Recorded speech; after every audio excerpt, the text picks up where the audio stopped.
Bonjour à toutes et à tous. C'est Smart Impact, l'émission de la RSE. On va beaucoup parler du S de social, sociétal aujourd'hui, 8 mars, journée internationale pour les droits des femmes. C'est une cause que l'on défend toute l'année. Dans l'émission, on vous propose d'y consacrer l'essentiel de ce Smart Impact. D'abord avec Patricia Chaplotte, la directrice générale d'Hopscotch Décideur, la présidente de Femmes d'Influence. Elle publie Égalité femmes-hommes, une grande cause. Et après, une série de portraits de celles qui font bouger la France. Elle sera rejointe par Marie-Claire Capobianco, la première femme à avoir intégré le COMEX du groupe BNP Paribas. Avec elle, on parlera du prix de la femme d'influence, elle est membre du jury. Et puis de cette tribune sur l'inégalité économique entre les hommes et les femmes qu'elle vient de co-signer avec Patricia Chaplotte et une vingtaine de personnalités féminines. Enfin, dans notre rubrique consacrée aux startups, vous découvrirez Bleen, c'est une jardinerie nouvelle génération. Voilà pour les titres, c'est parti, c'est Smart Impact.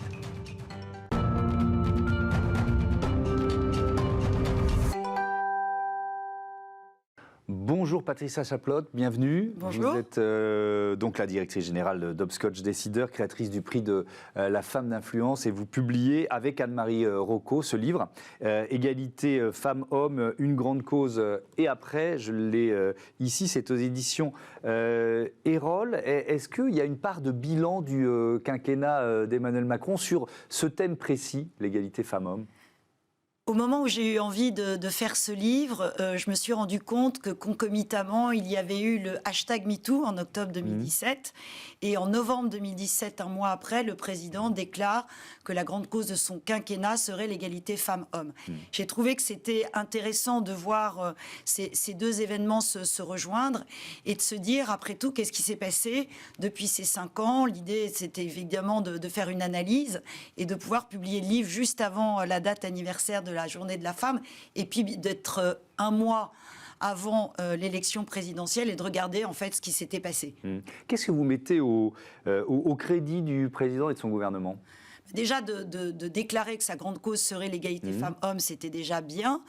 Il faut aussi regarder que suite à son élection présidentielle, il avait publié un appel aux femmes sur Facebook et ça a permis à beaucoup de femmes de s'inscrire pour être candidates aux législatives.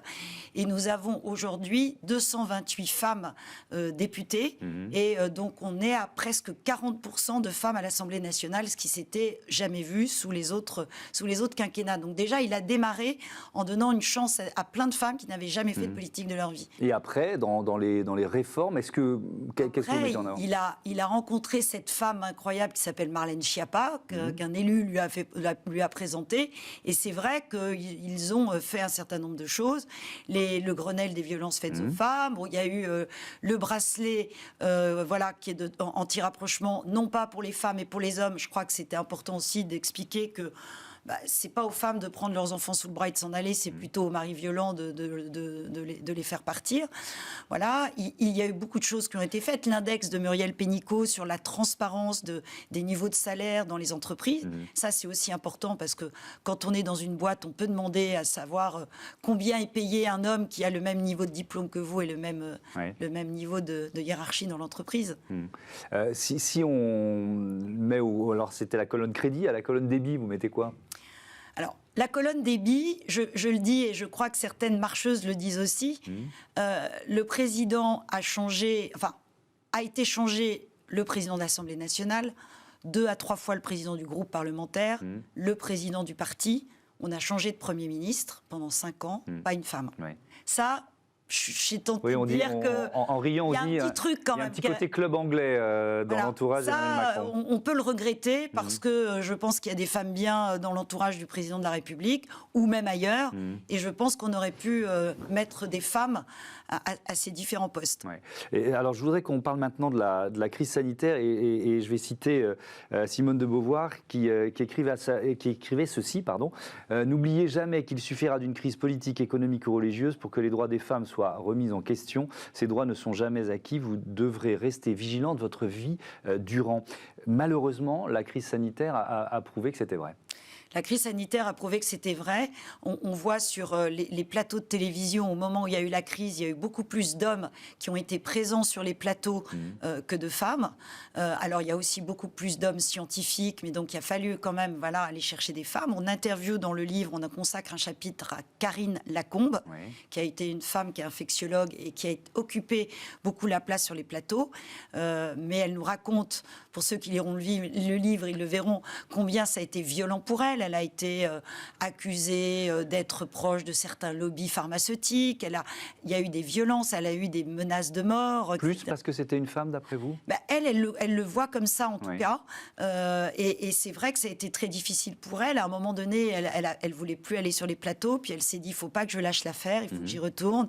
Donc on voit effectivement que toute cette période du Covid a fait un peu disparaître les femmes du paysage médiatique. Alors, on est effectivement à un peu plus d'un mois du premier tour de la campagne présidentielle. Il y a beaucoup de candidates de cette campagne. Cette année, il y a beaucoup de candidates. C'est un progrès. Ah, c'est un progrès. Oui.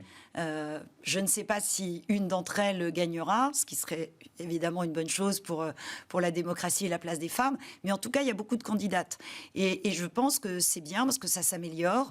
On a une candidate d'un parti traditionnellement très masculin, donc Valérie Pécresse, qui est la candidate pour les Républicains, ce qui est une victoire, je trouve, pour les femmes. Et je pense que c'est une femme très très bien et qui a toute sa légitimité à être là.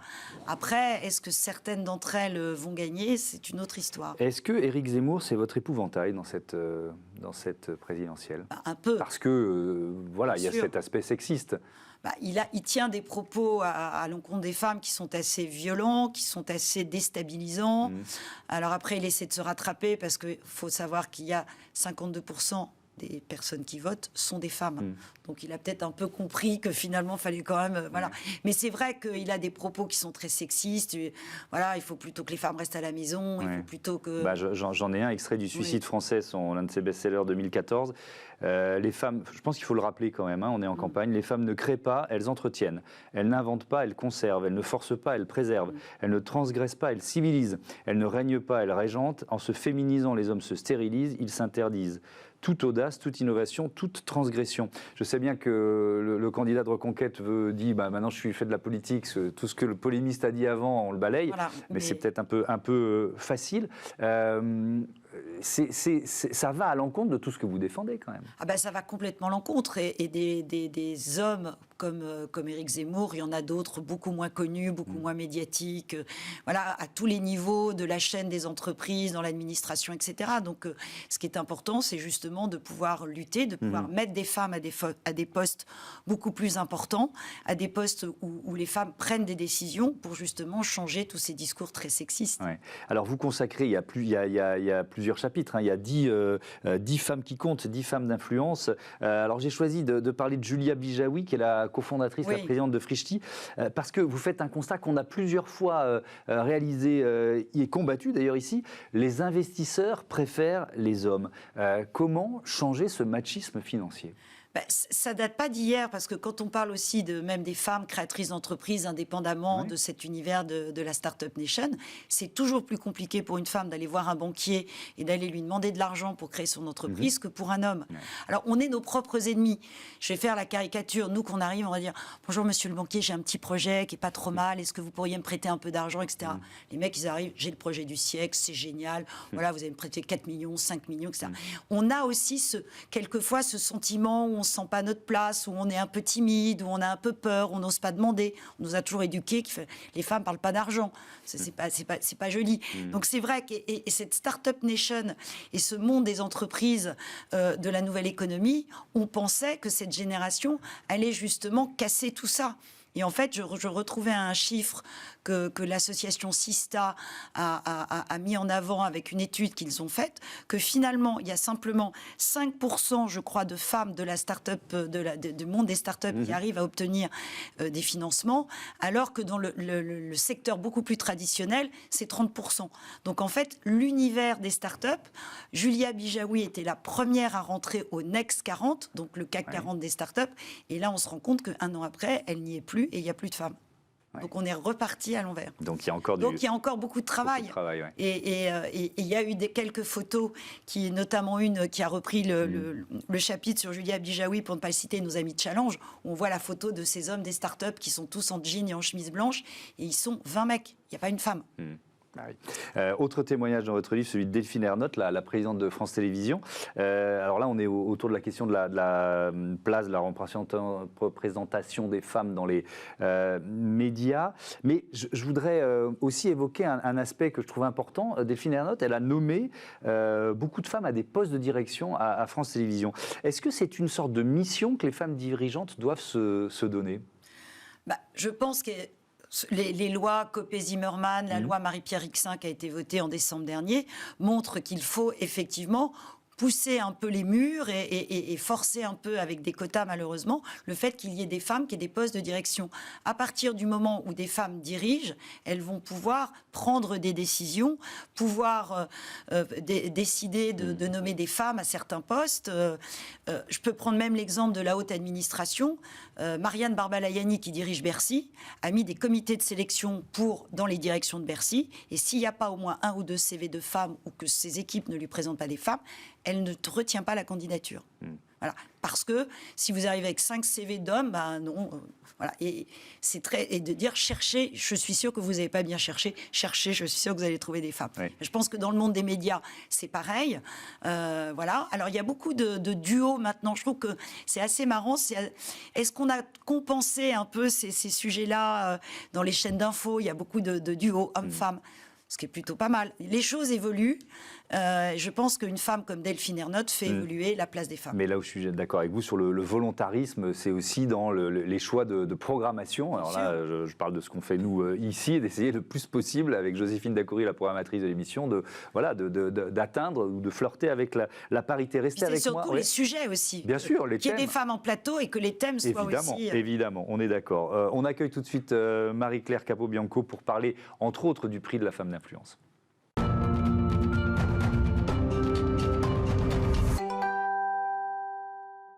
Et comme prévu, j'accueille Marie-Claire Capobianco. Bonjour. Bonjour. Bienvenue, banquière administratrice indépendante. C'est une journée bafouille, pardon, ça arrive. Hein.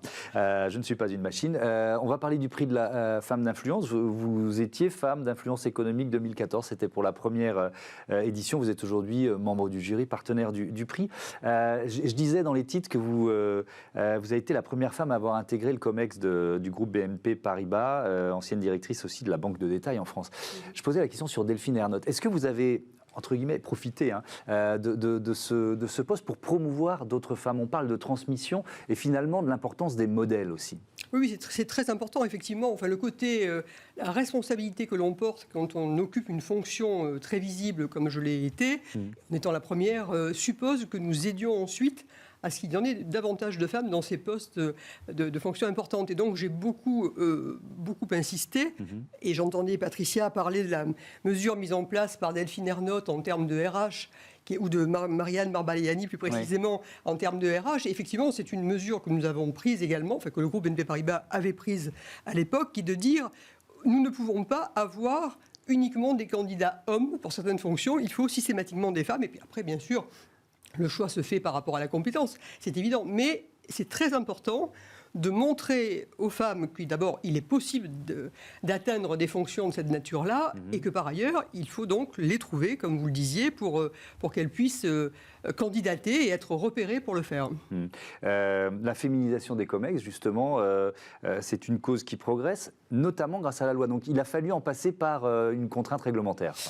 Hélas, il faut... de toute façon, vous savez, comme beaucoup de femmes, j'étais contre les quotas au départ, parce que philosophiquement, on a toujours envie que les choses se passent naturellement et non pas par les quotas. Mais ensuite, je pense qu'il ne faut pas hésiter, c'est-à-dire que les quotas ont été mis en place. Et je trouve ça très bien, parce qu'après tout, c'est un moyen, de toute façon, d'accélérer les choses. Bien sûr, le jour où l'égalité sera naturelle, il ne sera plus question qu'il y ait des quotas. Mais aujourd'hui, je pense que c'est indispensable. Je pense d'ailleurs, je fais un petit peu de publicité pour mon ancienne maison BNP Paribas, puisque je n'y suis plus, je peux le dire en toute liberté. Mais le directeur général de BNP Paribas a décidé de nommer des femmes au comité exécutif. Bon, moi j'étais la première en 2012 et j'étais la première en étant patronne d'une entité business puisque c'était effectivement la Banque des détail en France, donc une vraie entité opérationnelle. Mais ensuite, ce chiffre a augmenté.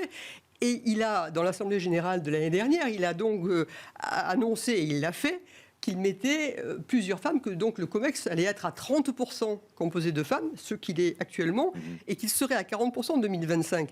Et c'était avant que la loi soit...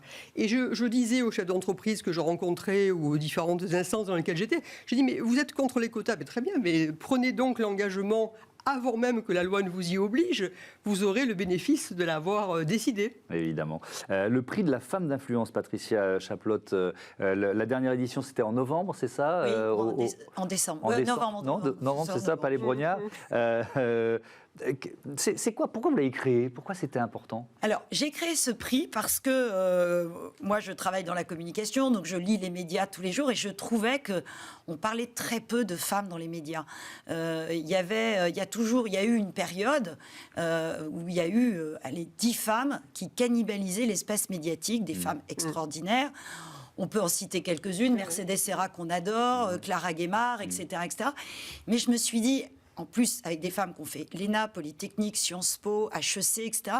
Je me dis, est-ce que toutes nos filles vont se reconnaître dans ces femmes exceptionnelles? Est-ce qu'il n'y a pas d'autres femmes à montrer? Des patronnes de TI, des patronnes de PME, des femmes qui sont dans la vie politique également, des humoristes, etc. pour montrer que tous les métiers sont accessibles aux femmes. Donc c'est pour ça que je l'ai fait, parce que je trouvais qu'on avait du mal à donner de la place, de la parole à certaines femmes dans les médias il y a presque 10 ans. Oui, allez-y. Et alors, si je peux me permettre, le positionnement que Patricia a donné à ce prix et son nom, femme d'influence, et d'influence dans tous les secteurs de pouvoir, donc économique, médiatique, politique, à tous les niveaux, scientifique, c'est très important. Parce qu'effectivement, ce qu'il faut que nous arrivions à obtenir par l'action conjointe d'ailleurs des femmes et des hommes, chacun a des efforts à faire en la matière, et c'est que nous arrivions à avoir ce total équilibre qui consiste à avoir des femmes qui soient dans des sphères d'influence. Ouais. Donc moi, je me bats beaucoup de mon engagement, même si les sujets, bien sûr, de violence sont des sujets extrêmement importants, mais mon combat a toujours été un combat économique, puisque mon métier faisait que j'étais en position d'aider les femmes entrepreneurs, et donc de dire il faut absolument que les sphères de pouvoir soient également équilibrées en matière d'hommes et de femmes. Ouais. On parle de transmission, Patricia Chaplotte, le Cercle des femmes d'influence a créé un comité junior. Oui. C'est quoi l'idée? L'idée, c'était, on voulait montrer des jeunes femmes de la nouvelle économie ou des jeunes femmes de 30 ans. Puis finalement, je me suis dit que c'était mieux que ce soit des jeunes filles de cette même génération qui trouvent la femme qui représente au mieux un petit peu ce qu'elles considèrent être l'avenir, etc. Donc on a créé, elles sont une quinzaine. Je les ai réunies entre 18 et 30 ans. Et je leur ai dit, c'est vous qui allez choisir une femme que vous considérez être l'espoir de l'année. Ouais. Et donc, elles ont joué le jeu. C'était vraiment très sympa. Est-ce que cette génération-là a trouvé des modèles, a commencé à trouver des modèles ou est-ce que... Oui. Ça commence à bouger. Elles ont fouillé, elles ont été chercher. Là, elles ont élu. Voilà. Élu. Ouais. Moi aussi, je bafouille. Ouais, c'est toujours contagieux, donc voilà. C'est de ma faute. Une jeune femme qui s'appelle Léa Moukanas, hyper brillante, et qui, parce que sa grand-mère était très malade, a eu un cancer, elle a voulu créer son association à 15 ans. On lui a dit, mais à 15 ans, vous n'avez pas le droit de créer une association, etc., etc. Bon, cette fille, elle est géniale, elle se bat pour dans les hôpitaux, etc. Donc, elles ont trouvé, en fait, elles en ont trouvé plein, des jeunes filles qui... Vous savez, aujourd'hui, moi, ma génération, on ne savait pas ce que c'était créer une boîte, alors que là, aujourd'hui, elles sont dans des écoles de commerce, elles ont déjà monté une start-up. Mais pour autant, il ne faut pas penser que le sujet est clos. Le danger serait... Non, bien sûr. Non, mais je sais que ce n'est pas du tout ce que tu penses, mais le danger serait que nous puissions considérer que désormais le sujet est derrière nous. Ce n'est pas du tout le cas. D'ailleurs, en témoigne, j'ai vu que vous avez parlé des licornes, etc. Et donc de dire que dans la tech, dans les start-up, il n'y a pas suffisamment de femmes fondatrices, c'en est la preuve, si vous voulez. Ça démontre bien que c'est pas une question de génération. Ce sont d'autres questions en fait, qui se posent. Mais d'ailleurs, quand vous étiez à la tête de la Banque de détail BNP en France, vous aviez pris un engagement. C'était une ligne de crédit, c'est ça, spécifique? Oui, si vous voulez, j'avais un jour, je me suis dit qu'il il fallait absolument qu'on arrive à développer davantage le financement aux entreprises dirigées par des femmes. Alors, il fallait déjà les recenser parce que ce n'était pas nécessairement évident. Et donc, j'ai effectivement fait cette annonce qui a fait beaucoup de buzz positif dans le monde à la fois entrepreneurial et financier, qui a été de dire, écoutez, nous, on s'engage à mettre à disposition des femmes une ligne de crédit d'investissement, de fonctionnement de 2 milliards d'euros. 2 milliards d'euros est un chiffre supérieur à ce que nous consentions jusque-là, avec l'objectif de l'atteindre, ce qui voulait dire qu'il fallait que nos équipes... Alors, j'avais entre-temps mis en place des équipes spécialisées pour traiter l'entrepreneuriat féminin. D'ailleurs, il y a des banquiers et des banquières, donc les femmes aussi sont en position de répondre à ces besoins-là.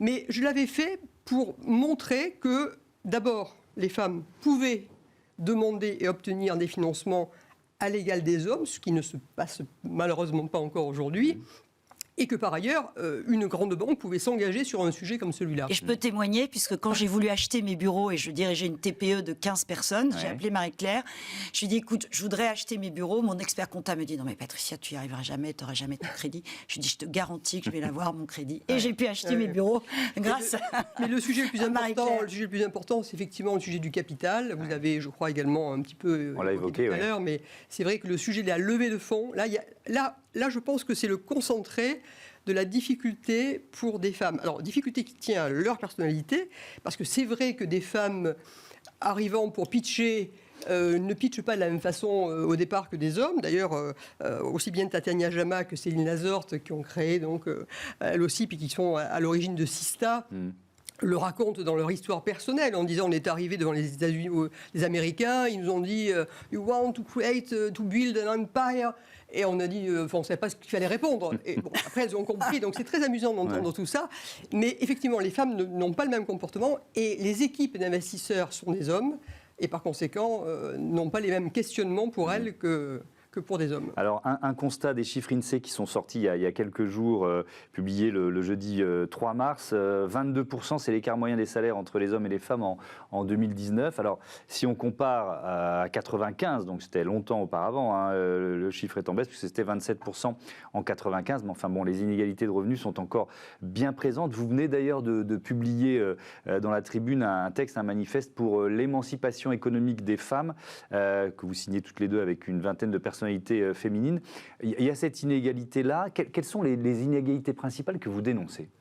Les inégalités salariales, c'est effectivement, vous venez de le dire. Alors avec l'index qu'a créé Muriel Pénicaud, les entreprises sont obligées à plus de transparence, donc ça se voit. Il y a aussi ce dont on parle dans cette tribune, c'est toutes ces femmes aussi qu'on appelle les femmes invisibles, qui ont des métiers qui sont beaucoup plus difficiles, qui ont du mal à ce qu'on s'intéresse à elles. On parle de ces femmes invisibles, ce sont les femmes qui sont par exemple des femmes de ménage, qui sont des femmes qui viennent nettoyer vos bureaux quand vous sortez le soir très tard ou avant d'arriver le matin très tôt.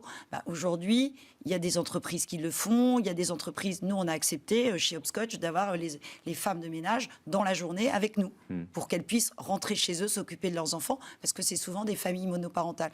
Donc, et l'émancipation économique des femmes, c'est quoi ? C'est avoir plus de femmes qui vont à l'école et qui aient des diplômes, parce que quand on a des diplômes, on peut accéder à des métiers, on peut accéder à un revenu qui permet de garder une autonomie. Et effectivement, quand on a des foyers avec des violences conjugales, quand on est indépendante financièrement, on a beaucoup plus de chances de pouvoir partir, de pouvoir réorganiser sa vie que quand nous sommes, ou que toutes ces femmes sont dépendantes d'un homme, y compris financièrement. Merci beaucoup à toutes les deux. Le temps a filé, c'était passionnant. Bon vent aux femmes d'influence. Et puis ce livre, Patricia Chaplotte, Égalité femmes-hommes, une grande cause et après, c'est aux éditions Erol. Merci encore. On passe à Smart Ideas et si on cultivait notre jardin.